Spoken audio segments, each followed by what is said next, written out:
Novel کا نام کفر، مصنفہ تہمینہ دورانی، باب نمبر 7، شکارگاہ۔ گپی 12 سال کی ہو گئی۔ وہ بالکل میرے لڑکپن کی تصویر تھی۔ اس کے رخساروں پہ اگرچہ ابھی تک بچپنے کا بولا پن تھا، لیکن مجھے اس کی تہ میں اپنی نانی اور اپنی ماں، اپنی نسل در نسل جھلک کا معجزہ دکھائی دیتا تھا۔ گپی بڑے پراسرار انداز میں میرے کچھ کہے بنا میرے دل کا حال بوجھ لیا کرتی تھی۔ میں اسے کئی بار کوریدتی، تمہیں یہاں گھٹن محسوس نہیں ہوتی؟ زندگی جیسی عظیم شے کو یہاں جیسے سویا کی ڈبیا میں بند کر کے رکھ دیا گیا ہے۔ کیا تمہارا دل نہیں چاہتا کہ یہ پھٹ جائے اور تم یہاں سے نکل جاؤ؟ گپی اس خاموش اور پرسکون دریا کی طرح جواب دیتی جس کی گزرگاہ بڑی قدیم اور مستقلاً طے شدہ ہو۔ میں اپنی زندگی کے خلاف جنگ نہیں لڑنا چاہتی، لیکن کیا تم خوش ہو؟ میں نے پوچھا۔ اس نے لمبے وقفے کے ساتھ بڑا موزوں جواب دیا، یہاں ہے کیا جس پہ خوش رہا جائے؟ پھر جیسے مقرر سوچتے ہوئے اس نے مجھے گلے لگا لیا۔ پیار کرتے ہوئے اس نے مجھے مطمئن کرنے کی کوشش کی، میں خوش ہوں کہ تم میری ماں ہو۔ یہ میرے لیے بڑی خوشی کا مقام ہے۔ وہ اپنے باپ سے دور دور رہتی تھی۔ گرما کے اختتام پہ پتے نارنجی ہونے شروع ہوئے۔ موسموں کے اتصال سے بڑا سماں پیدا ہوا۔ سال کے اس حصے میں ہم صحن کے درمیان چارپائیوں پہ سوتے تھے۔ پیڈسٹل پنکھے ہمارے ارد گرد ٹھنڈی ہوائیں پھینک رہے ہوتے۔ گپی، چھوٹا سائیں اور تینوں بچے میرے پاس ہوتے۔ ہمارے آگے چیل کی چارپائی ہوتی، ہمارے دائیں کچھ دور اماں سائیں اور ان کی پشت پر دوسری رشتہ دار عورتیں سو رہی ہوتی۔ برآمدے کے قریب پیر سائیں کی اکلوتی چارپائی ہوتی، اس کے ساتھ رکھے ٹیبل پہ پانی بھرا جگ اور گلاس ہوتا۔ جگ پہ کروشیے کا جال اور گلاس پہ پرچ رکھی ہوتی۔ اوپر آسمان پہ چھوٹے چھوٹے ستارے کبھی ٹمٹماتے کبھی اچھل کود کرتے دکھائی دیتے۔ یہ مربع کتا ہمارے لیے پورے آسمان کا نمائندہ تھا۔ 14ویں کے چاند کی ٹھنڈی چاندنی ہمارے اوپر کی سفید چادروں سے پھیلتی ہوئی بے رنگ صحن، کھڑکیوں، دروازوں اور سرکش درخت کے پتے پتے کو روشن کر دیتی۔ ہر چیز جگمگا اٹھتی۔ کبھی کبھی تو روشنی کا گولا اتنا قریب آ جاتا کہ میں ہاتھ بلند کر کے اسے چھو سکتی تھی۔ میں نے گپی کی طرف سرگوشی کی، اسے اپنے ہاتھوں میں پکڑ لو۔ اس نے اپنی ہتھیلیاں چاند کی طرف پھیلا دیں۔ اماں، کاش ہم چھلانگ مار کے اس کے پاس پہنچ سکتی اور پھر وہ جہاں جاتا اس کے ساتھ جاتی۔ اس کا چہرہ فرط مسرت اور چاندنی کے نور سے چمک رہا تھا۔ چاند اپنی کہانیوں کو ساتھ لیے ڈوب گیا۔ پیر سائیں ہماری طرف آ رہا تھا۔ میں نے یہ ظاہر کیا کہ میں سو رہی تھی۔ اپنے اور اس کے درمیان فاصلے کے تعین کے لیے میں نے اس کے بدن سے اٹھتی عطر کی خوشبو کو سونگھنے کی کوشش کی۔ وہ گپی کے اوپر جھکا ہوا تھا۔ میرا دم جیسے گھٹ گیا۔ وہ کیا چاہتا تھا؟ وہ بول کیوں نہیں رہا تھا؟ کیا اسے اس کے چاند کی طرف سفر کا علم ہو گیا تھا؟ اس سے کیا قصور سرزد ہوا تھا؟ میں نے محسوس کیا وہ واپس جا رہا تھا اور گپی بستر سے اٹھ رہی تھی۔ میری آنکھیں ان دونوں کے تعاقب میں دوڑیں، لیکن میں ماں کی طرح بے بس تھی۔ وہ دونوں خوابگاہ کے دروازے کے پیچھے گم ہو گئے۔ گپی چیخی، یہاں عورتیں گھوڑے بیچ کے سویا کرتی تھی۔ کئی طوفان آئے اور گزر گئے۔ گپی پھر چلائی۔ میں نے اپنے دل کو تھام لیا جیسے وہ ٹکڑے ٹکڑے ہونے کو تھا۔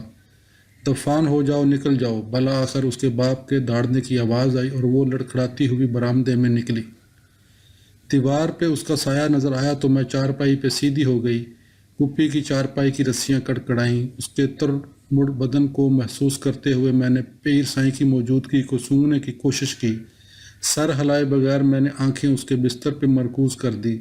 اسے وہاں پاتے ہوئے میں نے سکھ کا سانس لیا اور گپی کی طرف مڑی۔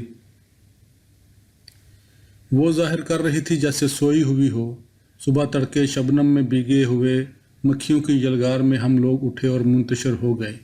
جب ارد گرد کوئی خطرہ نہ رہا تو میں نے گپی سے پوچھا، تمہارا باپ تم سے ناراض کیوں ہو رہا تھا؟ تم نے کیا کیا تھا؟ وہ میرے سوالوں سے خوفزدہ نظر آ رہی تھی اور نظریں چرا رہی تھی۔ وہ کیوں ناراض تھا؟ میں نے اصرار کیا۔ کیا اس نے تمہارے گالوں پہ زور کی چٹکی بری تھی؟ اس نے ہاں میں سر ہلایا۔ گپی، پھر اس کی ناراضگی کی وجہ کیا تھی؟ کیونکہ میں چلا اٹھی تھی۔ اس نے ٹال مٹول کی۔ گپی، تم کیوں چلائیں؟ وہ جواب نہیں دے رہی تھی۔ کیوں گپی کیوں؟ مجھے فوراً بتاؤ۔ میری بیٹی نے جواب دیا۔ اس نے اپنا ہاتھ میری شلوار میں ڈالا۔ اس نے قمیض کے اندر ہاتھ ڈال کے مجھے بہت دبایا بھی۔ کہاں؟ میں نے احمقانہ سوال کیا۔ گپی نے اپنی چھاتی پہ ہاتھ رکھا۔ گپی ابھی مکمل عورت تو نہ بنی تھی، لیکن اس کے خد و خال بدل رہے تھے۔ خوف، صدمہ، غصہ اور الجھن، بہت سے گڈ مڈ جذبات میرے ذہن سے نکل کر میرے بدن میں داخل ہوئے اور نیچے پاؤں تک چلے گئے۔ پھر انہوں نے واپسی کی یلغار کی۔ میسنی کی زندگی کے راز جو اس کے باپ کی حویلی میں دفن تھے، بھوتوں کی طرح ہمارے گھر پہ منڈلاتے رہا کرتے تھے، اب سب حقیقت میں تبدیل ہو گئے تھے۔ کیا یہ اس کی ہمزاد کی پیدائش تھی؟ مجھے میسنی کی ماں کے چہرے پہ راضی بارضا رہنے کی تاثر یاد آئی اور میرے اعصاب کی ہر نس کھنچتی چلی گئی۔ اس کے لیے آخری چارہ کار یہی ہوا تھا، وہ ان معاملات سے آنکھیں پھیر لے۔ میرے لیے واحد رستہ کیا تھا؟ کیا وہ قاتل طوفان جس نے مجھے میری شادی کے روز سے گھیرا ہوا تھا، مجھے دھکیلتا ہوا اپنے مرکز میں لے آیا تھا؟ اب وہ مجھے چبا جانے کو تھا۔ میں نے ہمت کر کے اپنے آپ کو اٹھایا۔ اب گپی کا بوجھ بھی میرے کندھوں پہ تھا۔ اب ہر لمحہ خطرات سے پر ہوگا، ہر رات خطرناک ہوگی۔ لیکن گپی تو اس سے بہت دور دور رہی تھی۔ اس نے بنظر غیر اس کا جائزہ کب لیا تھا؟ مجھے یاد آیا اس نے مجھے پوچھا تھا، تمہاری بیٹی اب کئے سال کی ہے؟ اب مجھے سمجھ آئی یہ پوچھتے ہوئے اس کی آنکھوں میں اس روز کیا تھا۔ سوال کے پیچھے شیطانیت تھی، جواب کے بعد بھی شیطانیت ہی رہی۔ میں نے گپی کو سمجھایا، جتنا ممکن ہو اپنے باپ سے دور رہو، جب تک وہ تمہیں خود نہ بلائے، اسے نظر بھی نہ آؤ۔ غیر ارادتاً میری نگاہیں بچوں کے ایک گروہ پہ پڑی جو آپس میں کھیل رہے تھے اور ایک دبلی پتلی پیار کے بھوکے بدن والی یتیم لڑکی پہ جم گئیں۔ اس کے خط و خال گپی کی طرح تبدیلی کا شکار ہو رہے تھے۔ میں نے یتیمڑی کو صاف کپڑوں کا جوڑا دیا اور اسے غسل کرنے کو کہا۔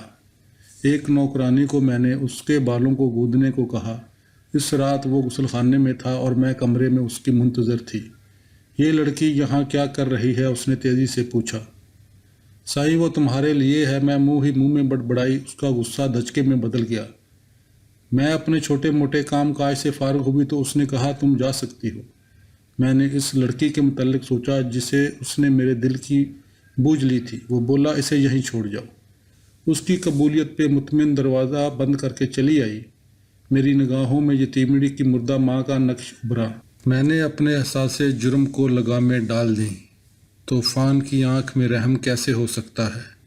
کسی بچے سے زنا بالجبر کسی محرم کی آبرو ریزی سے تو بہتر تھا۔ کیا یہ اس سے گنونا تھا؟ کھلے آسماں تلے گپی کے قریب لیٹے ہوئے میں اپنی سہاگ رات کی یادوں کو اپنے ذہن سے دور کرنے کی کوشش میں تھی۔ میں نے اس کے کمرے کی سمت کان لگاتے ہوئے کچھ اور سننے کی کوشش کی، لیکن یہ ممکن نہ تھا۔ میں اب بھی اسی رات کی یادوں میں غلطاں تھی۔ مجھے کوئی آواز نہ آئی۔ کیا اس نے کچھ بھی نہیں کیا تھا؟ ممکن ہے گپی اسے غلط سمجھی ہو۔ یا اللہ، میں نے یہ کیا کیا؟ وہ چھوٹی سی لڑکی تو اس کے خوف سے ہی مر گئی ہوگی۔ قیامت کے 1 گھنٹے بعد پیر سائیں کا دروازہ کھلا اور اس نے چلاتے ہوئے مجھے بلایا۔ میں کمرے کی طرف بھاگی۔ ہرن کا ایک زخمی بچہ اپنی خوفزدہ آنکھیں کھولے فرش پر پڑا تھا۔ اس کے منہ میں پیر سائیں کا رومال ٹھسا ہوا تھا۔ اس کے بدن کا کچھ حصہ چادر سے ڈھکا اور کچھ کھلا تھا۔ میں غنودگی کے عالم سے نکل آئی۔ اس کی آنکھیں میرے اندر سوراخ کیے دے رہی تھی۔ انہیں میرے چہرے پہ لڑکی کے لیے ہمدردی اور اپنے لیے نفرت کے کسی نشان کی تلاش تھی، لیکن اسے وہاں کچھ نظر نہ آیا۔ اس کے پہلو میں چوکڑی مارتے ہوئے میں نے اس کے منہ میں ٹھسا رومال نکالا۔ اس کے حلق میں مجتمع وحشت ہلکی سی سانس کے ہمراہ باہر نکلتی محسوس ہوئی۔ او خدایا، مجھے خیال آیا اگر یہ نہ ہوتی تو کیا گپی اس کی جگہ ہوتی؟ میں اسے ایک خالی کمرے میں لے آئی۔ یتیمڑی نے چادر کو سختی سے اپنے ارد گرد لپیٹ رکھا تھا۔ میں نے بمشکل اس کو اس سے علیحدہ کیا۔ بہمیت اس کے معصوم بدن پہ ہر طرف کندہ تھی۔ اس کی ٹانگیں بوڑھیوں کی طرح تھر تھرا رہی تھی۔ میں نے اسے فرش پہ ایک تکیہ رکھ کے دیا کہ وہ کچھ آرام کر لے۔ اس نے مجھ سے آنکھیں ملائے بنا سر پہ کمبل کھینچ لیا۔ اس کی ماں کے تصور سے جان چھڑانے کی کوشش میں اور گپی کے متعلق سوچتے ہوئے میں باہر نکل آئی۔ یہاں کوئی چوائس نہ تھی، میں اس کی جگہ گپی کو نہیں دے سکتی تھی۔ چارپائی پہ ہانپتے اپنے خاوند کے موٹے بدن کو ترچھی نگاہوں سے دیکھتے ہوئے میں تیز قدموں سے اپنے بستر میں گھس گئی۔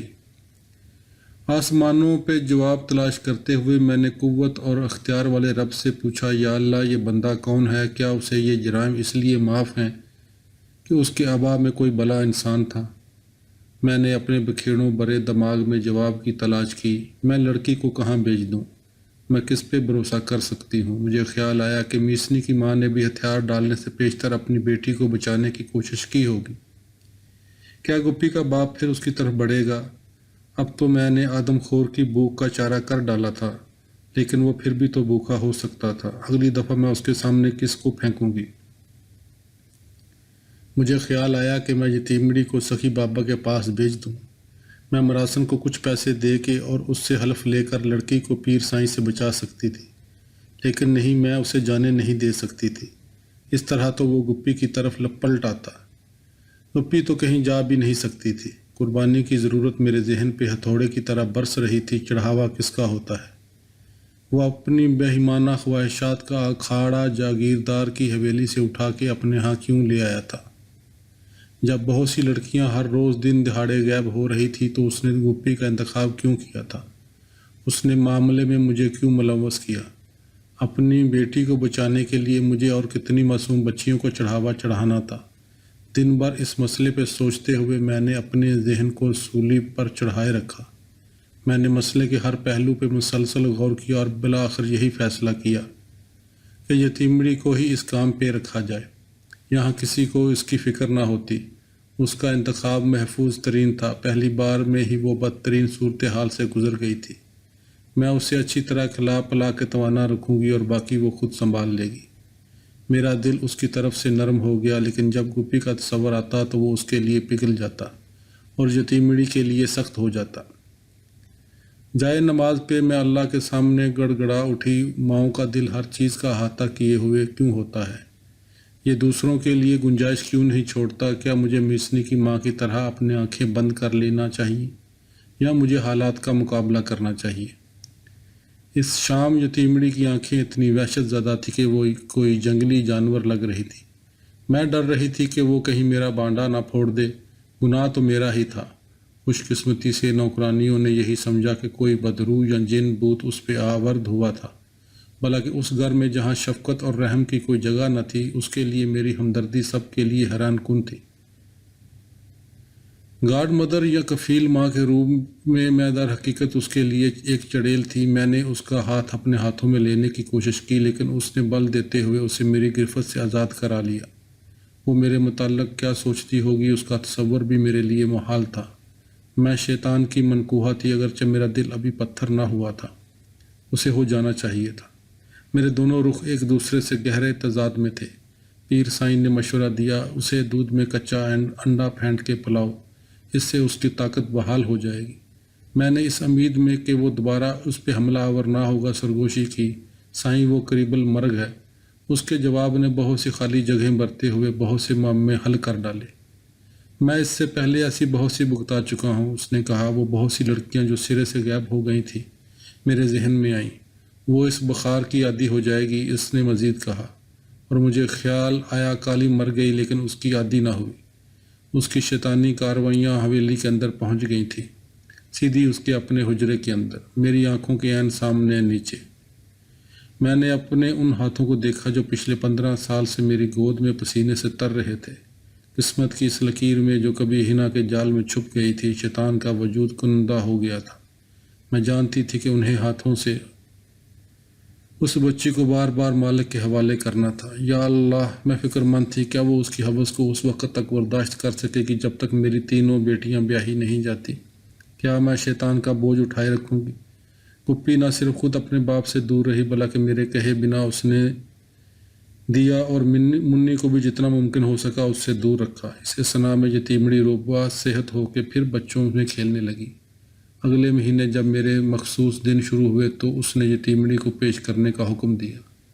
2 روز بعد اس نے اسے پھر بلا لیا۔ میری غیر حاضری کے 7 دنوں میں اسے 4 روز وہ اس کے پاس رہی۔ میرے کان کھڑے ہوئے لیکن میں اس سے کچھ پوچھ نہ سکی، نہ ہی مجھے اس کی سمجھ آئی کہ اس کا خوف کیسے دور ہو گیا تھا۔ اس کے چہرے اور بدن پہ زخموں کے نشان اور کھرنڈ ہوتے، اس کی آنکھیں بجھی بجھی سی دکھائی دیتی اور چال ڈال بہت سست ہو گئی، لیکن اس کے باوجود اس نے معصوم بچوں کے ساتھ کھیلنا نہیں چھوڑا۔ اس کے ساتھ میرے اپنے پہلے 3 ہفتے بڑے بھیانک گزرے تھے، اور میں سوچتی تھی کہ وہ اگلی صبح کیسے بچوں کے ساتھ ہنس کھیل لیتی تھی۔ شاید وہ اس سے نرمی کا برتاؤ رکھتا تھا، لیکن اس سوچ کو میں نے ساتھ ہی مسترد کر دیا۔ کسی کا خیال رکھنے کے لیے اس کے ذہن میں کوئی جگہ نہ تھی۔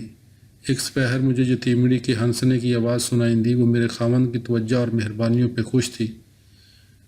غصہ میرے پورے وجود پہ چھا گیا۔ دوسری عورتوں کے بارے میں بالکل سرد مہر ہو گئی۔ ماں دندناتی ہوئی میرے ذہن میں آئی، بیوقوف لڑکی، وہ تمہیں ایک گلی سے بیاہ کے لایا، اب وہ اس سے شادی کیوں نہیں کرے گا؟ پھر مجھے جھنجھوڑتے ہوئے کہتی، تم اس سے نفرت کرتی ہو تو پھر اس کی نوکرانی بن جاؤ۔ اس کا گھر اور اپنے بچے تم کبھی نہ چھوڑ سکو گی۔ لیکن چوائس کہاں تھی گپی؟ کم از کم اب اس کے ذہن سے اتنا دور تھی جیسے اس کا کوئی وجود ہی نہ تھا۔ میں اس لڑکی کے خلاف حسد میں مبتلا ہو رہی تھی، جسے میں نے اپنے ہاتھوں اپنے جہنم میں دھکیلا تھا۔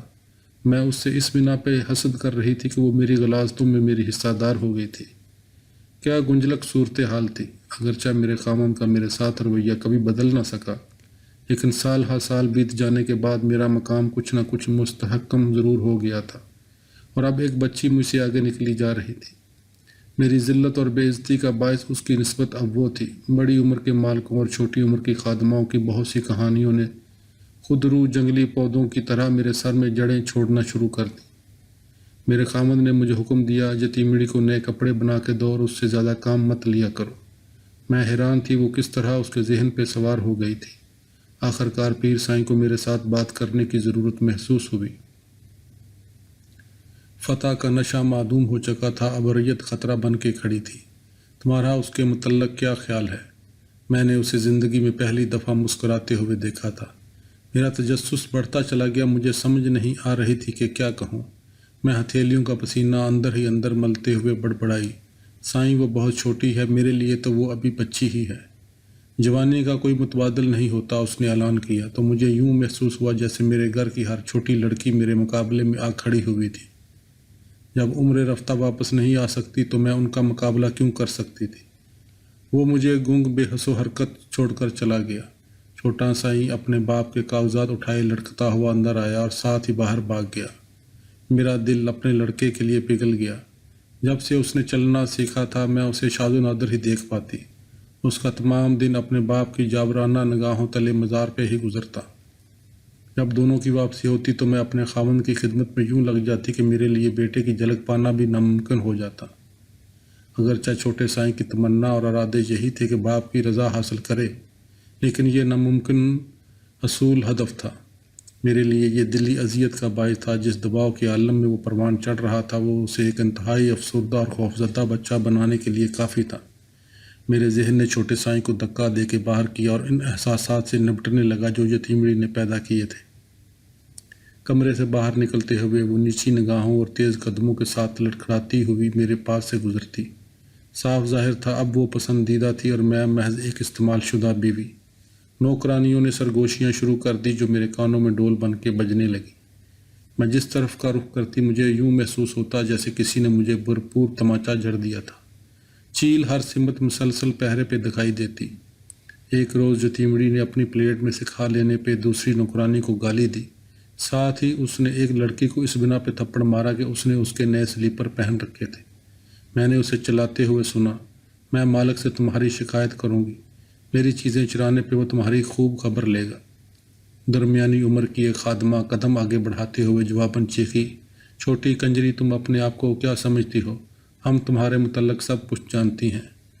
یتیمڑی نے چلاتے ہوئے کہا، ذرا رکو میں مالک کو بتا لوں، وہ میرے متعلق یہ کہنے کہ تمہاری خوب پٹائی کرے گا۔ دوسری عورتوں نے ادھیڑ عمر خادمہ کو پرے دھکیلتے ہوئے اسے نتائج سے ڈرایا، وہ مالک کے منہ چڑی ہے، وہ اسے بتا دے گی کیا تم نے کیا کہنے کی جرت کی تھی۔ ادھر مجھے اس بات پہ غصہ آ رہا تھا کہ گھر کی نوکرانیاں مجھ سے زیادہ یتیمڑی سے ڈرتی تھی۔ میں قدم بھرتے ہوئے ان کی منڈلی کے پاس پہنچی اور کوئی وجہ پوچھے بغیر جوتا اتار کے اسے دے مارا۔ مجھے یہ خیال بھی نہ آیا کہ چیل دیکھ رہی تھی اور وہ مالک کو یہ سب کچھ ضرور بتاتی۔ پیر سائیں کے پیچھے پیچھے کمرے میں داخل ہوتے ہوئے میں نے بہرحال جھوٹ بولا۔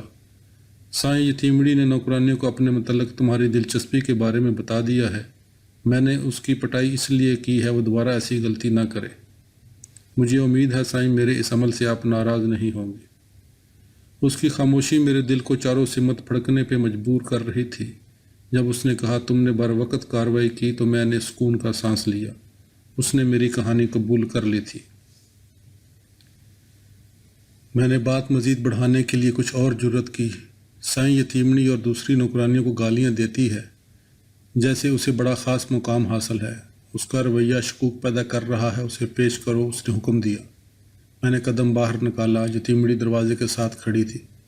اس کے چہرے پہ جیسے کسی کامیابی کی چمک تھی۔ یقیناً اس کے پاس بھی کچھ بتانے کو تھا۔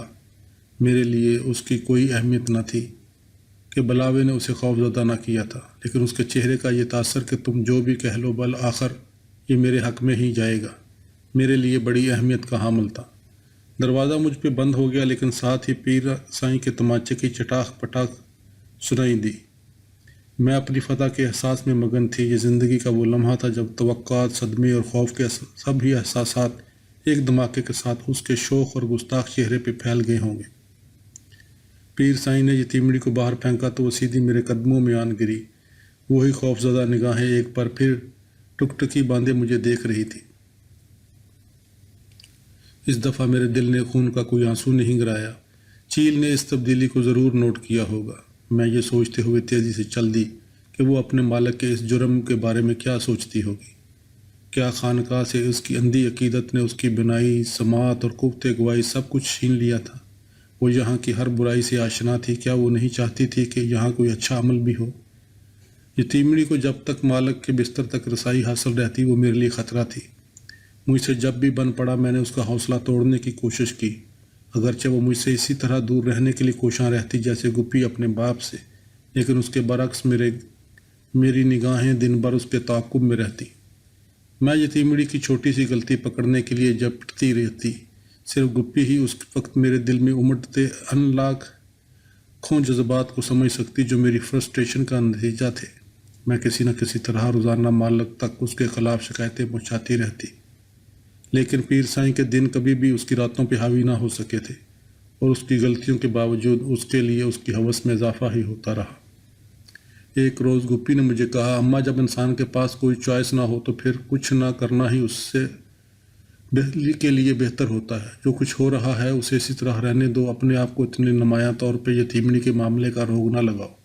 بچوں کی طرح میرا ہاتھ تھامے اس نے کسی بوڑھی عورت کی طرح پوچھا، یہ بتاؤ کہ میرا باپ تمہارے لیے بڑی خاص اہمیت رکھتا ہے؟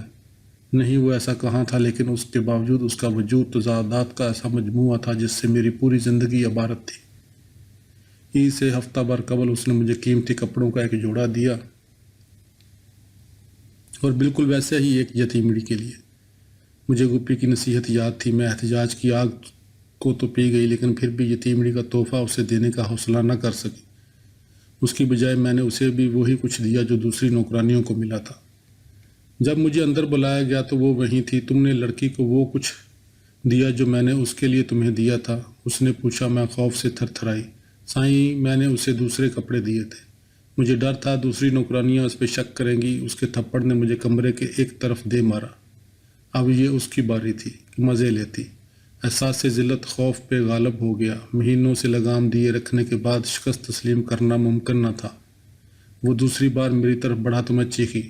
تم چیخ رہی ہو؟ وہ دھاڑا۔ ہاں، میں اسے کہنا چاہتی تھی مجھے قتل کر ڈالو، لیکن خدا کا شکر ہے اس نے یتیمڑی کو باہر نکال دیا اور مجھے ڈریسنگ روم میں دے مارا۔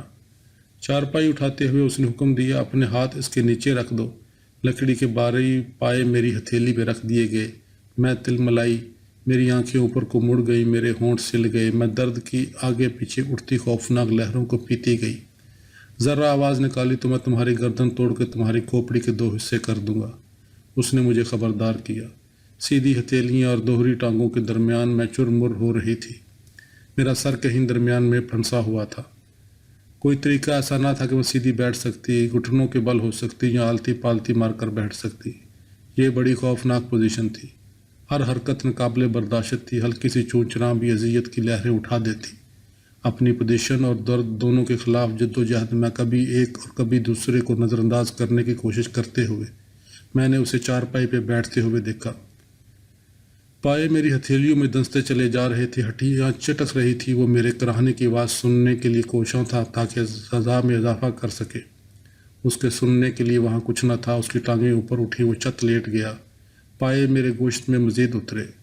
درد کو اندر ہی اندر بند کر دینا ممکن نہ تھا۔ میری ہتھیلیوں سے اٹھتے ہوئے میرے بدن سے گزرتا اور سر میں داخل ہو کے نکل جاتا۔ چھت کی پچھی کاری میں مجھے اس ہفت رنگ نظارے کا عکس دکھائی دے رہا تھا۔ ایک بلا خراٹے لے رہی تھی، اس کے پاؤں تلے ایک عورت کنڈلی مارے ہوئے تھی۔ اس کے بازو آخری حدوں تک پھیلے اور ہتھیلیاں اوپر کو تھیں، شیطان کی کسی پجارن کی مانند جسے اذیت دے جا رہی ہو۔ وہ ہلا۔ ایک لمحے کے لیے امید کی کرن جو بجھ گئی تھی۔ جب تک وہ بیدار نہ ہوتا ہر چیز کو اسی طرح رہنا تھا۔ میں وقت کے خلاف جد و جہد میں تھی جو گزر ہی نہ رہا تھا۔ پھر بھی کئی بے آواز گھنٹے گزر گئے۔ بالآخر وہ اٹھ گیا۔ اس کا بوجھ اتر جانے کے باوجود درد کم نہ ہوا۔ چارپائی کے پائے اٹھ گئے لیکن درد ختم نہ ہوا۔ کھڑی ہو جاؤ، اس نے حکم دیا، اور میری روح ایک جھٹکے کے ساتھ اپنے ڈبے میں لوٹ آئی۔ کیا میں کچھ دیر کے لیے مر گئی تھی؟ اس کے پاؤں دکھائی دیے تو میں سہارے کے لیے ان پر گر پڑی۔ میں نے اپنی اکھڑی اکھڑی روح کی طرف توجہ کی۔ صرف وہ ہی مجھے ان حالات سے نجات دلا سکتی تھی جن سے بچنا مشکل تھا۔ جب بھی کوئی مصیبت کھڑی ہوتی میں گم سم ہو جاتی۔ کبھی کبھی تو مجھے یوں لگتا جیسے میری کھوپڑی میں کچھ بھی نہ تھا۔ ایک افواہ یہ بھی تھی کہ میرا دماغ ختم ہو گیا تھا۔ میں ہمیشہ اپنے اندر ہی اندر گلتی اور جد و جہد کرتی رہی تھی۔ صرف یتیمڑی کے معاملے میں نے کھلی اور بیرونی جنگ لڑی تھی اور اب میں پسپا ہو رہی تھی۔ عید سے پہلے چوڑیوں والے رنگ برنگے چوڑیاں لے حویلی میں آئی۔ نوکرانیاں غریب تو تھی ہی، اماں سائی نے بھی انہیں ایسی زیب و زینت کی کبھی اجازت نہ دی۔ اس طرح وہ اپنا مقام بھول کے بیگمات سے مقابلے پہ اتر آتی۔ وہ اکثر کہا کرتی، لیکن یتیمڑی نے پیر سائیں کی عطا کی ہوئی رقم سے ویسی ہی چوڑیاں خریدنے کا فیصلہ کیا جیسی میں نے گپی کے لیے خریدی تھی۔ بات اماں سائیں تک پہنچی تو انہوں نے لڑکی کے منہ پہ تھپڑ جڑتے ہوئے چوڑیاں ضبط کر لیں۔ پھر ممکنہ نتائج سے خوفزدہ ہوتے ہوئے انہوں نے وہ اسے واپس کر دیں۔ اس دفعہ میں تجھے چھوڑ رہی ہوں، تو نے آئندہ اگر ایسی حرکت کی تو میں مالک کو بتا دوں گی۔ وہ نوکرانیوں کو اپنے گھروں والوں سے مقابلے کی کبھی اجازت نہیں دیتا۔ وجہ خواہ کچھ بھی ہو، لاج رکھنے کے لیے اماں سائی نے اسے دھمکی دی۔ مجھے اس کی اب کوئی پرواہ نہ تھی، لیکن یتیمڑی تو جیسے میرا منہ چڑھانے کے لیے جہاں میں جاتی وہیں ہو لیتی۔ مجھے اس کا جائزہ لینے کی کیا ضرورت تھی؟ لیکن نہ چاہتے ہوئے بھی میں نے دیکھا وہ گپی سے بہت زیادہ عمر کی دکھائی دینے لگی تھی۔ مزہ سب پہ یہاں تھی، لیکن مجھے کیا؟ اماں سائی نے مجھے راضی برضا ہوتے محسوس کیا تو وضاحت کے لیے اپنے پاس بٹھا لیا۔ یہاں مردوں کے لیے یہ بڑی عام سی بات ہے۔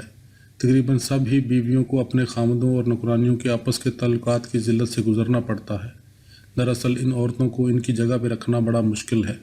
یہ اپنا مقام بڑی جلدی بھول جاتی ہیں۔ اپنی خوش قسمتی کو نظر انداز کرتے ہوئے یہ سوچ بیٹھتی ہیں کہ وہ پیدا ہی ایسے گھرانوں میں ہوئی تھی اور ان کا تعلق گھٹیا اور نیچ ذاتوں سے نہیں۔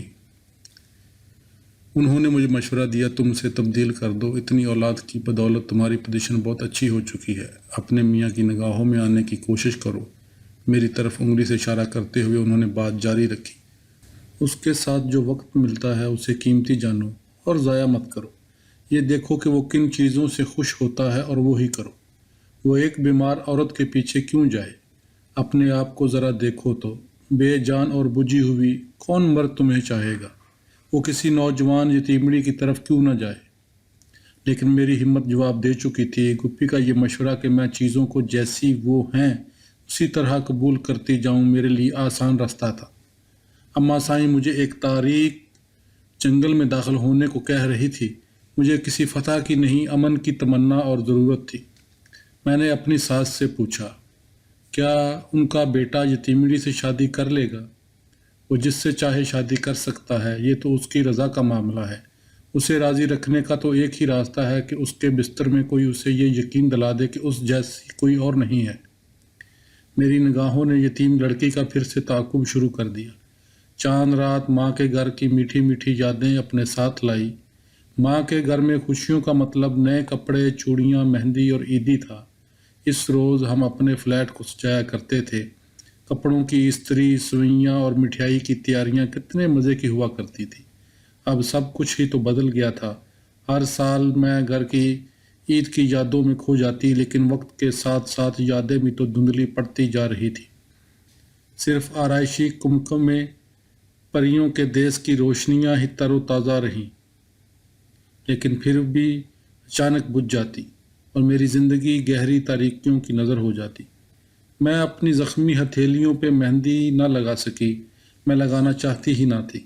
کپی میرے ہاتھوں کی مرہم پٹی تازہ کر رہی تھی اور میں اپنی ننھی بیٹی کا دکھایا ہوا راستہ چھوڑ کے یتیمڑی کے اس شتینیت کی طرف دوڑ کے بارے میں سوچ رہی تھی جس کے حوالے میں نے اسے خود کیا تھا۔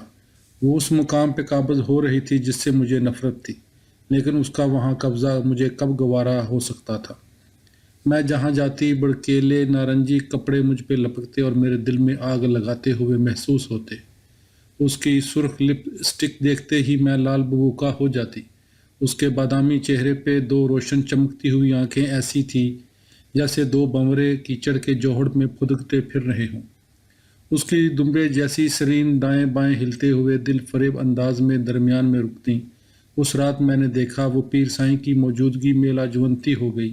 اس کے پاؤں چھونے کے لیے جھکتے ہوئے وہ مسکرا اٹھی تھی، اس کے جوتے اتارنے کے لیے تیزی دکھاتے ہوئے، سلیپر لانے کے لیے بھاگتے ہوئے، انہیں اس کے پاؤں پہ چڑھاتے ہوئے وہ اتنی ہی تیزی دکھا رہی تھی جتنی میں، لیکن میں اس کی طرح خوش کبھی نہ نظر آئی تھی۔ پیر سائیں ٹکٹکی باندھے دیکھ رہا تھا، کبھی اسے کبھی مجھے اسے کا وہ دونوں کا فرق محسوس کرتے ہوئے مجھے مسترد کر رہا تھا۔ میرے اندر سے کہیں گہرا احساس سے ذلت اٹھا۔ میں سمجھی تھی وہ ختم ہو چکا تھا۔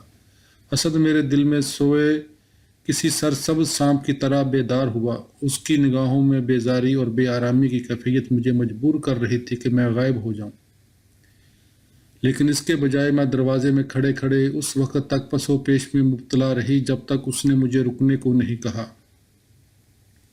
یتیمڑی کے پاس اس کی الماری کی چابی تھی۔ اسے کھولتے ہوئے اس نے وسکی کی ایک بوتل باہر نکالی۔ اسے 2 گلاسوں میں انڈیلنے کے بعد اس نے ایک ڈراپر سے دونوں میں کوئی اور محلول ڈالا اور ایک گلاس میری طرف بڑھا دیا۔ میں نے مجبوراً اس کا ایک گھونٹ لیا جبکہ وہ اسے مزے لے لے کر پی رہی تھی۔ پیر سائیں کے کمرے سے اس کے جومتے جامتے نکلنے کا راز آج کھل گیا تھا۔ قول و فعل کا ایک اور خوفناک تضاد مجھ پہ جھپٹا۔ پیر سائیں کی بیوی تو شراب پی رہی تھی، لیکن وہ خود بکری کا تازہ دودھ نوش جاں کر رہا تھا۔ یتیمڑی میری زندگی کا حصہ تو تھی ہی، لیکن میرا اس کا ایسا تعلق بھی بنے گا یہ کبھی میرے ذہن میں نہ آیا تھا۔ کیا یہ رات میرے تجسس کی تخلیق کردہ تھی؟ یتیمڑی کے وجود کے تصور سے میری ریڑھ کی ہڈی میں کوئی سرد لہر سی دوڑ گئی۔ اس کی بے تکلفی مجھے گوارا نہ تھی، میرا اختلاط اسے قبول تھا۔ اس کا بدن گٹا ہوا اور مضبوط تھا، میرا پلپلا اور نرم۔ اس میں ایسی نرمی اور تازگی تھی جو مجھے کالی کی یاد دلاتی تھی، لیکن میں اسے اس کے لیے تسلیم نہیں کر سکتی تھی۔ وہ کالی نہیں تھی۔ اس وحشت میں ڈوبے ہوئے بھی وہ فرق اتنا گہرا اور نمایاں محسوس ہو رہا تھا۔ کالی سے میری قربت کی سزا میرے لیے بے معنی تھی۔ آنکھوں میں بڑھتی ہوئی دھند کے باوجود میں نے محسوس کیا اس کی نگاہیں مجھ پہ ہی تھیں، یتیمڑی سے کہیں زیادہ مجھ پہ ہی۔ پھر میرا سر چکرانے لگا اور ہر چیز غیر حقیقی سی ہو گئی۔ وہ منقوہ جسے اس نے ایسی بندی خانے میں ڈال دیا تھا جو اس کے بدن کی طرح بند اور محفوظ تھا، آج آزاد ہو گئی۔ جذبات بڑک اٹھے، خوف غائب ہو گیا، مجھے قدریں بھول گئی، وہ بھی انہیں بلائے بیٹھی تھی۔ اگر میں نے مالکن کا خطاب اتار پھینکا تھا تو یتیمڑی نے خادمہ اور میرے درمیان کا فاصلہ مٹا ڈالا۔ رات جسموں کا چارہ بنی، یہ جسم رات کا چارہ ہوئے۔ کھیل ختم ہوا تو میں علیل تھی، بعد میں اذیت کا شکار رہی۔ اگر اماں سائیں کا مشورہ درست تھا تو درد اور خوف کی راتیں ختم ہو سکتی تھی۔ اگر جہنم ہی وہ واحد جگہ تھی جہاں میرا شوہر میرا شریک ہو سکتا تھا تو میں اس آگ کے مزے کیوں نہ لیتی جو اس سے قبل مجھے جلاتی رہی تھی۔ لیکن حقائق کی دنیا میں واپسی کا عذاب ناقابل برداشت تھا۔ ایک نفیس اور مہذب عورت کے کردار کی طرف واپسی ناممکن ہو گئی۔ یا اللہ، میں جائے نماز پہ چلائی۔ کسی روح کے لیے ایک وقت میں کتنی زندگیاں گزارنا ممکن ہو سکتا ہے، کتنے احساسات وہ بیک وقت رکھ سکتی ہے، وہ کتنے روپ کتنے لوگ ہو سکتی ہے۔ میرے 2 روپ ہو گئے تھے۔ میں اپنے اس وجود کو ختم کر دینا چاہتی تھی جو احساس گناہ میں ڈوبا رہتا تھا۔ ضمیر کے لیے میری زندگی میں اب کوئی جگہ نہ رہی تھی۔ جب میں نے گپی کے اس تازہ صورتحال میں ملوث ہونے کے بارے میں سوچا تو کوئی شک تھا بھی تو وہ رفع ہو گیا۔ خدا کا شکر ہے گپی کو یہ احساس نہیں ہوا کہ میں نے ایک عیاش عورت کے روپ میں عید کا تہوار منایا تھا۔ اس نے میرے پٹیاں باندھے ہاتھوں کو چوما اور فرتے محبت اور عقیدت سے کہا، اماں تمہارے دل کی بھلائی تمہارے چہرے پہ لکھی رہتی ہے، کوئی تمہیں جتنا بھی دیکھے تم آسمانوں سے اترا کوئی فرشتہ لگتی ہو۔ پھر اس نے ہنستے ہوئے شرارتاً کہا، اس حقیقت کا اس کرما برے مزار سے کوئی تعلق نہیں۔ مجھے یقین نہیں آ رہا تھا۔ جب میں نے خبر سنائی کہ میں 5 ماہ کی حاملہ ہوں تو اماں سائی نے مشورہ دیا، اپنے آپ کو پابند کر لینے کا یہ بڑا غلط وقت ہے، یوں تو یتیمڑی اس پہ پورا غلبہ پا لے گی۔ پیر سائیں میرے بڑھتے ہوئے پیٹ کو دیکھتے ہوئے گرایا اور مجھے حکم دیا کہ میں اس رکاوٹ کو گرا دوں۔ کونین کی 20 گولیاں ہفتہ بھر روزانہ کھانے کے باوجود میرا حمل نہ گرا۔ میری کھال سوکھے ہوئے شہارے کی مانند خشک اور سخت اور سر کسی چٹان کی طرح بھاری ہو گیا۔ بالآخر جب لہو میرے اندر سے چشمے کی طرح پھوٹ پڑا تو یتیمڑی نے جیسے حتمی طور پر میری جگہ سنبھال لی۔ میرا دل ڈوب گیا۔ نیم بے ہوشی کے عالم میں نوکرانیوں نے مجھے کار میں ڈالا جو مجھے گاؤں کے ہسپتال لے گئی۔ میرے چہرے پہ چادر اور باقی بدن ڈاکٹر کے سامنے کھلا تھا۔ ڈاکٹر نے میرے بطن میں ایک بڑے سوراخ کی نشاندہی کی تھی جو ضرورت سے زیادہ کونین کھانے سے ہوا تھا۔ ہوا بند ہسپتال میں مجھے 2 ہفتے تک خون لگایا گیا اور پھر میں ایک بار پھر کار میں واپس ہوئی۔ اس کے شیشے گہرے رنگ کے پردوں میں ڈھکے ہوئے تھے۔ میرے اور ڈرائیور کے درمیان کسی جانور کی کھال لٹک رہی تھی اور اس دنیا کی وہاں کوئی جھلک دکھائی نہ دی جسے دیکھنے کی میں مشتاق تھی۔ مجھے یوں ہی واپس بندی خانے میں لے آیا گیا۔ نوکرانیاں مجھے مبارک سلامت کہنے دوڑی۔ گپی کی زندگی کے یہ پہلے ماہانہ ایام تھے جو گزرے۔ 14 سال کی عمر میں وہ مکمل عورت بن گئی۔ پیر سائیں نے اس کی شادی مسنی کے بائی سے کرنے کا فیصلہ کر لیا تھا۔ میری بیٹی کا مستقبل مجھے صاف نظر آ رہا تھا۔ مجھے لڑکے سے خوف آتا تھا۔ اس کا خاندانی پس منظر اس کا گواہ تھا کہ وہ مصائب میں داخل ہونے کو تھی۔ اس کا چچا اس سے اپنی وہ خواہش پوری کر سکتا تھا جو اس کے باپ کے دل میں پیدا ہوئی تھی۔ اس کا باپ اسی طرح راضی برضا ہو سکتا تھا جیسے اس کی ماں ہو گئی تھی۔ اس کی ننند میسنی یقیناً گناہ کی حوصلہ افزائی کرتی۔ میں اپنے خاوند کو کہنا چاہتی تھی کہ وہ گپی کو ایسے خاندان کے حوالے نہ کرے جہاں محرمات سے زنا کا چلن عام تھا۔ میں اسے اس چال کے حوالے کرنے سے روکنا چاہتی تھی جس میں پھنسنے سے میں اسے بچا چکی تھی، لیکن مجھ سے بوجھ اٹھایا نہ گیا، نہ میرے خیالات لفظوں کا روپ دھار سکے۔ میں نے سنا کہ لڑکے نے اس قدر عیش و عشرت میں زندگی گزاری تھی کہ وہ بالکل بیکار ہو کے رہ گیا تھا۔ شادی بیاہ کی روایات بہرحال اس کے لہو میں رچی بسی ہوئی تھی۔ یہاں مرد اپنی عورتوں پہ جتنا زیادہ غلبہ اور قابو رکھتے ان کی اتنی ہی تعریف ہوتی۔ عرصہ دراز کی مدھم سی ایک یاد میری آنکھوں میں لہرائی۔ میں سوچتی ہی رہی یہ کہاں محفوظ تھی۔ رانجھے کی شادی ہو چکی ہوگی۔ میرے دل میں اسے کھو دینے کے درد کی ٹیس اٹھی۔ میں گپی کے ایک وحشی جانور کے حوالے ہونے پہ افسردہ تھی، لیکن اماں سائیں چہک رہی تھی، اللہ کے کرم سے اپنے خاندان میں بہت لڑکے ہیں، ہمیں اپنی کسی بیٹی کو باہر بیاہنے کی ضرورت نہیں۔ میری چھوٹی بیٹی دیا 10 سال کی تھی۔ یہ نام اسے اس لیے دیا گیا تھا کہ اس کے چہرے پہ ہر وقت مسکراہٹ رہتی تھی۔ دیا اور منی گپی کی سی روح، جذبوں اور سوجھ بوجھ سے خالی تھی۔ میں نے انہیں پرواز سکھانا چاہی تو ان میں سے کسی نے کوئی سوال نہ کیا۔ وہ بچوں کے سے تجسس سے آ رہی تھی اور میرے پاس اتنا وقت نہ تھا کہ میں ان کے ذہنوں کو پختہ کرتی۔ میں انہیں جتنا نظر انداز کر رہی تھی اماں سائیں ان سے اتنا ہی پیار کرتی تھیں۔ دیا اور منی کا زیادہ وقت انہی کے کمرے میں گزرتا تھا۔ وہ حلوہ پکانے کی کوشش کرنے والوں کی صفائی اور آٹے کی چھنائی میں خوش رہتی تھی۔ میں بچوں کے کمرے میں لیٹی ہوئی تھی۔ یہ وہی جگہ تھی جہاں میں اپنی علالت اور خاص ایام گزارا کرتی تھی۔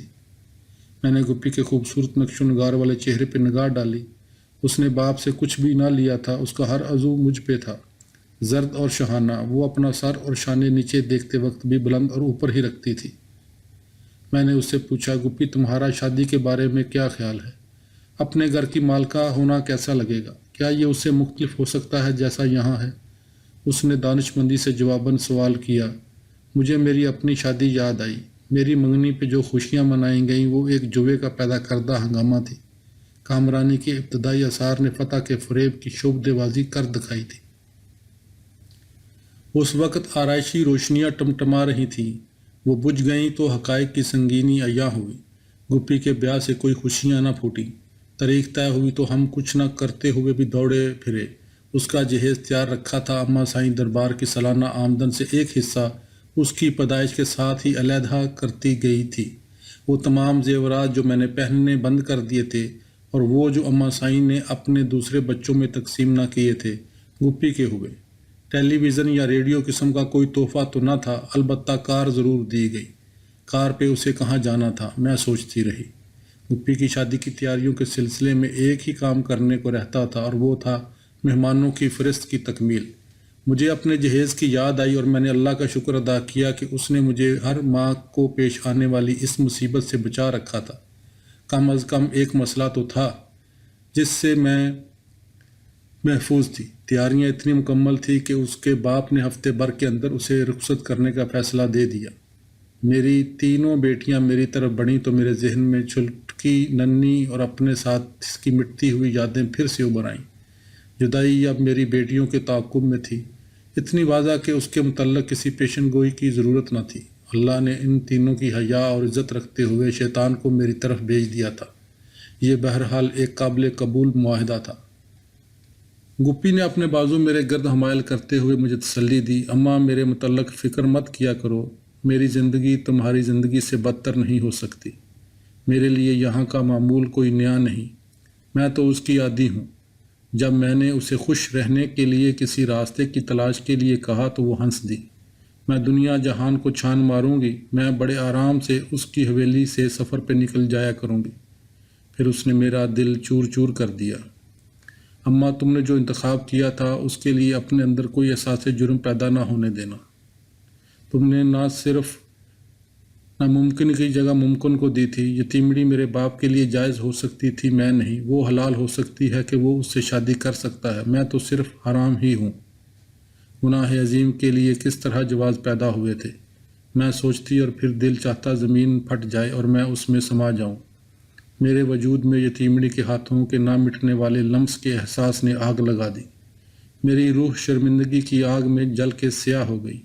گپی آگ کو بھڑکائے جا رہی تھی۔ اماں میسنی اور اس کی ماں جو کچھ کر رہی تھی اس سے تو یہ بہتر ہے اللہ نے ہمیں اس حشر سے بچا لیا۔ تم ایسا کیوں نہیں سوچتی؟ میرے لیے بہرحال تحفظ کا کوئی بھی احساس اس وقت تک نامکمل تھا جب تک دیا اور منی بیاہی نہ جاتی۔ اس سپہر جب اماں سائیں سرکش درخت کے نیچے عورتوں کی منڈلی میں براجمان تھیں، وہ درمیانی عمر کی ایک بیوہ اور اس کی فرشتہ صورت دو بیٹیوں نے ہجوم میں سے نکلتے ہوئے اسے دہائی دی۔ مجھے فوراً اپنی ماں کے ساتھ پیر سائیں کے سامنے پہلی حاضری کی یادوں نے آ لیا۔ بیوہ روتے ہوئے کہہ رہی تھی، میرا اس دنیا میں کوئی نہیں، بی بی جی، اللہ نے مجھے آپ کے پاس پناہ کے لیے بھیجا ہے۔ میری بچیاں جوان ہو رہی ہیں، انہیں مردوں کی ہوس بھری نگاہوں سے بچانا میرے بس کی بات نہیں۔ ہمارا آپ کے سوا کوئی نہیں۔ میں نے آنکھوں ہی آنکھوں میں اسے یہ پیغام دینے کی کوشش کی کہ یہ جگہ ان سب جگہوں سے زیادہ خطرناک تھی جہاں کسی کو اپنی عزت لٹ جانے کا خطرہ ہو سکتا ہے۔ اس پہ آنکھیں جمائے میں دل ہی دل میں کہہ رہی تھی، فوراً چلی جاؤ، کبھی واپس نہ آنا، نکل جاؤ، اس سے پہلے کہ شیطان تمہاری بچیوں کو چھین لے، چلی جاؤ۔ لیکن وہ رکی رہی۔ جب پیر سائیں نے مجھ سے پوچھا کہ آیا میں بیوہ سے ملی تھی تو میں نے ہاں میں سر ہلا دیا۔ لڑکیوں کے متعلق تمہارا کیا خیال ہے؟ حیرت زدہ میں تھر تھرائی۔ میں نے انہیں غور سے نہیں دیکھا سائیں۔ میرے دل میں اس وقت کوئی نشتر داخل ہوا جب اس نے حکم دیا، آج رات کے لیے اسے تیار کرو۔ ہاں ہاں، بڑی والی کو، چھوٹی والی تو میرے لیے بھی بہت چھوٹی ہے۔ میں اس کی بیانک حصے مزاح پہ دہشت زدہ رہ گئی، لیکن جب اس نے ہدایت کی کہ یتیمڑی کو خبر نہ ہونے دینا، وہ غیر ذمہ دارانہ رویہ اختیار کر سکتی ہے، تو مجھے اماں سائیں کی نصیحت یاد آئی۔ یتیمڑی کو نکال باہر کرنے کے لیے وہ کچھ بن جاؤ جس کے بغیر بن نہ پڑے۔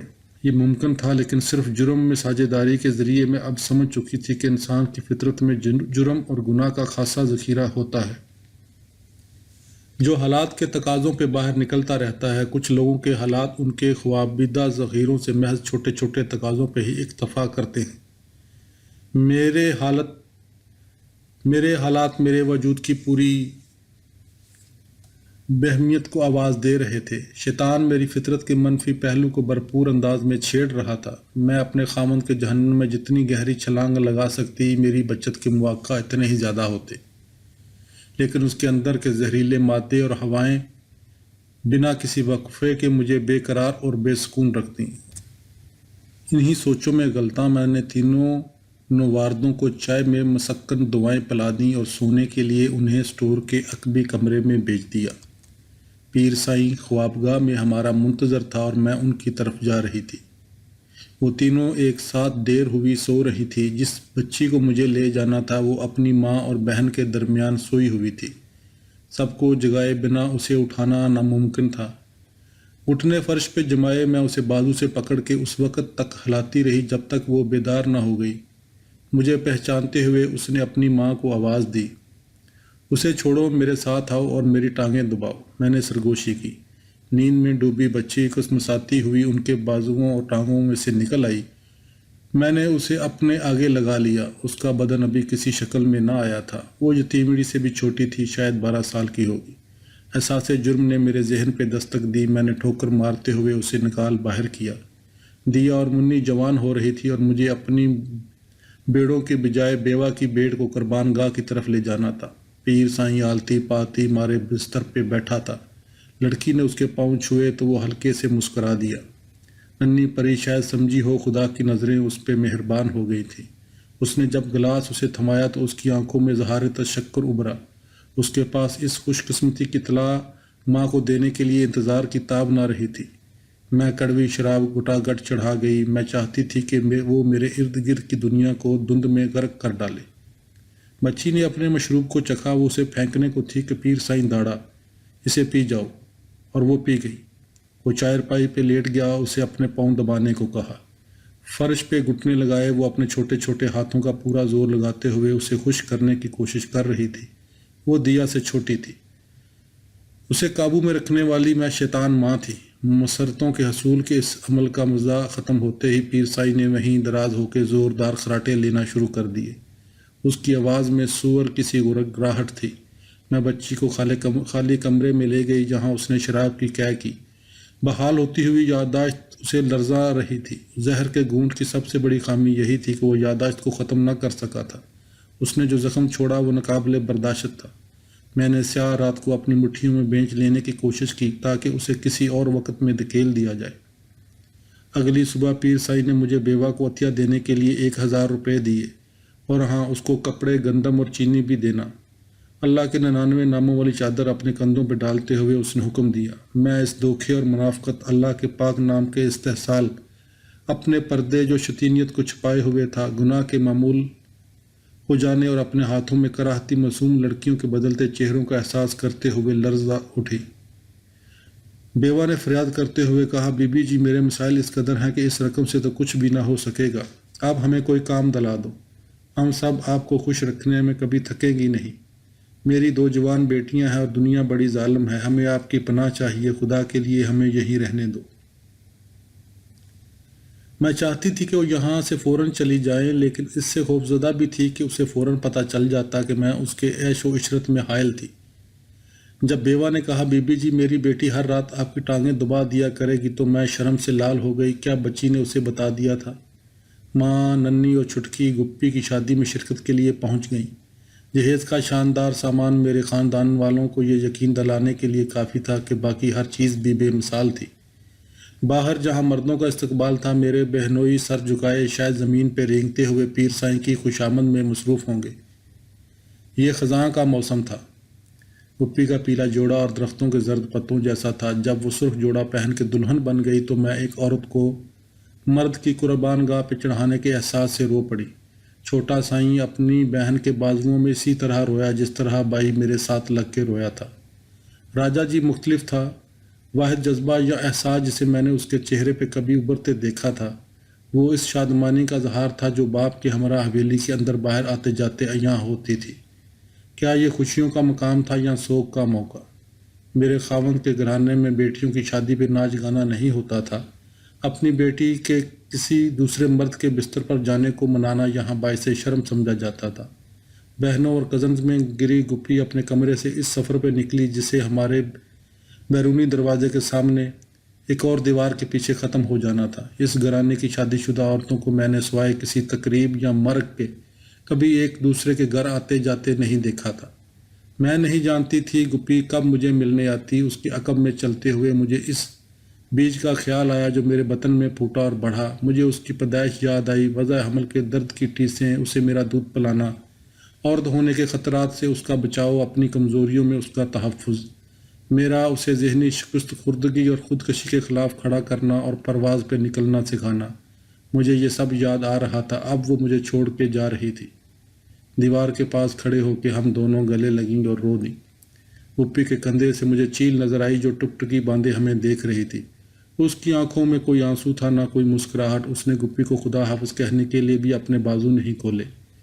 میری توجہ پھر اپنی بیٹی کی الوداع کے دردناک لمحے کی طرف لوٹ آئی۔ کہنے کو وہ کوئی میل بھر دور ہی تو جا رہی تھی، لیکن میرے لیے یہ فاصلہ بے پایہ ثابت ہوتا۔ جب اس نے چھوٹے سائیں کے ساتھ قدم باہر رکھا اور دروازہ بند ہو گیا تو میرا ایک خوف یقیناً دور ہو گیا۔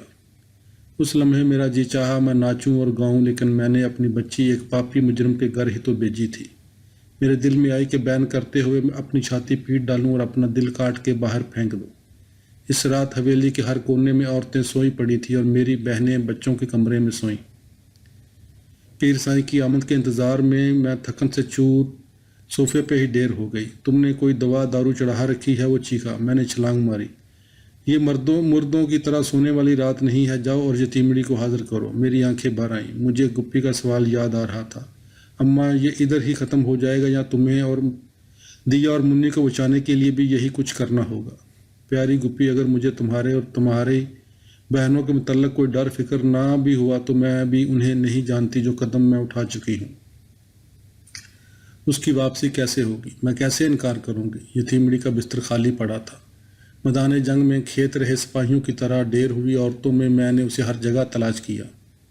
میں سوچ رہی تھی جہنم پورے کا پورا اب اس پہ ٹوٹ پڑے گا۔